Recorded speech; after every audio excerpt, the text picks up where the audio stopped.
Hey there drone fans, Rick here again from Drone Valley. Well, you can already tell from the title of the video that I bought a kayak, and today's the first day where I've actually got a chance to get it out in the lake and really give it a try. Now you might be wondering, Rick, what are you doing with a kayak? I mean, you're a drone guy. What are you doing buying a kayak? Well, the honest truth is, I got into flying drones because I love to explore. I love being outside in the fresh air and the sunshine and putting a drone up over that stand of trees over there and seeing what's behind it and going out over a beautiful lake like this is what it's all about for me. I just love being outside and enjoying nature.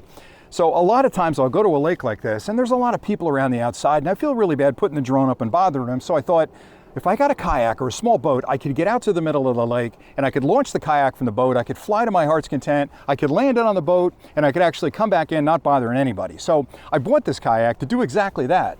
I'm going to actually build a little platform in the front of it because if you're a fan of the channel, you know I'm not big on hand launching and hand catching. So I'm going to build a little platform on the front that'll hold a landing mat, and I'll launch and take off from that platform. It'll take a little bit of work, but again, I've got pretty good pilot skills to land it right on the H on that mat. And I've thought up a couple of ways that I could actually have that drone land and not slide off the side of the mat. So I don't want to give too much away there, but I'm going to work on a project where I can actually build something that does that. And then that'll be the drone launch pad. But then the other thing I spend a lot of time with are underwater drones, some submersibles that are remote controlled that you can put down underwater. Some go down hundreds of feet and you can explore the bottom of a lake or the ocean or the bay.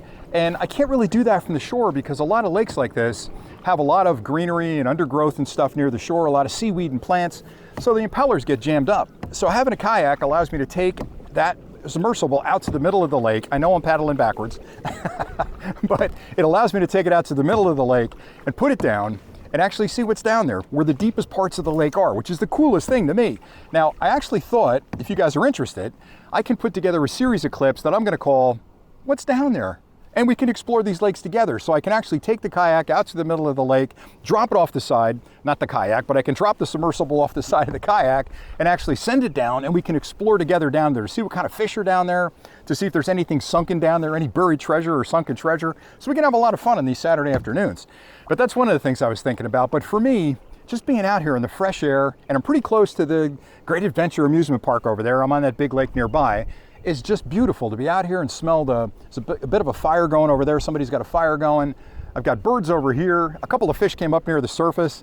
And to me, there's no better way to spend a Saturday than to be out like this, relaxing with your family and friends. Today I'm all by myself, but this is just a beautiful day. And you have a stressful week, we all do. This is just, to me, a way to unwind and just love it, right? So anyway, the kayak it's part fun. I guess it's all fun, but it's also for the channel. So I'm going to put the landing pad on the front. I'm going to launch from that. I'm going to land on that. And I've got, like I said, the submersibles that I can't wait to get down in the water. Now, I'm probably going to spend a week or two just getting comfortable with this because a kayak's a new experience. I've had canoes before and I've had smaller kayaks, but this is a larger kayak, and I probably should talk a little bit about it. So I looked for a long time to find a kayak that would fit me, be big enough to carry everything I needed, but not too big where I needed some kind of trailer to drag it behind the car. And I settled on what's called a fishing kayak. Now, if you already know what that is, I'm going to bore you with the details, but kayaks generally sit lower in the water and everything gets wet. A fishing kayak sits a little bit higher in the water. It's a little wider. It has a really comfortable seat for older guys like me that can actually spin 360 degrees, and it's got plenty of room for all my gear. Now, it does get a little bit wet, but I don't care. I've got a dry bag behind me. I keep all my gear in that. Now, I settled on the Pelican. It's called the Catch Power 100, which is not that expensive a kayak, but I thought it was perfect for my needs because it's about 10 feet long. I think it weighs about 90 or 95 pounds. It'll hold 450 pounds of material, including me, in the kayak and still float really well. It's got a really wide side boards on it here. It's going to go across, I think, 33 or 36 inches. So it's plenty wide. It's plenty stable. It's not going to flip over on me. And again, it's got everything I need in the kayak. The other cool things about this particular Pelican Catch 100 is it's got a battery box in the front that's water covered. It's got a little cover over it, so you can put your lithium battery in there, and it's pre-wired to the back of the kayak. So if you want to put an electric motor on the back, or maybe you want to put some accessories in the kayak, you've already got the wiring built in, which is kind of cool. It also has these beautiful tracks on either side right here that are great handles, but they're also good for attaching things to them. So there are tons of attachments out there, like this cup holder I have over here with my handy dandy Drone Valley Yeti mug in it, where you can keep your drink nice and stable. I've actually got a paddle holder on there as well. I was getting into some weeds there. I got a paddle holder on the side as well, so I can put my paddle down in it and I can relax and talk to you guys.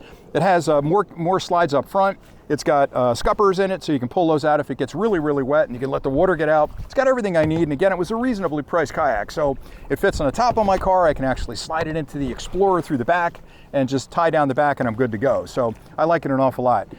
But for me, again, it's all about the adventure of being outside and enjoying the great outdoors. So I didn't want to make this clip too long. I just wanted to say thanks an awful lot for watching the channel. I love exploring new technology, and I guess this is technology in some respects, but it's going to allow me to show you other types of technology in the great outdoors that I think you're going to really enjoy. So thanks again for watching, and as always, I hope you're having a great weekend. Until next time, happy flying.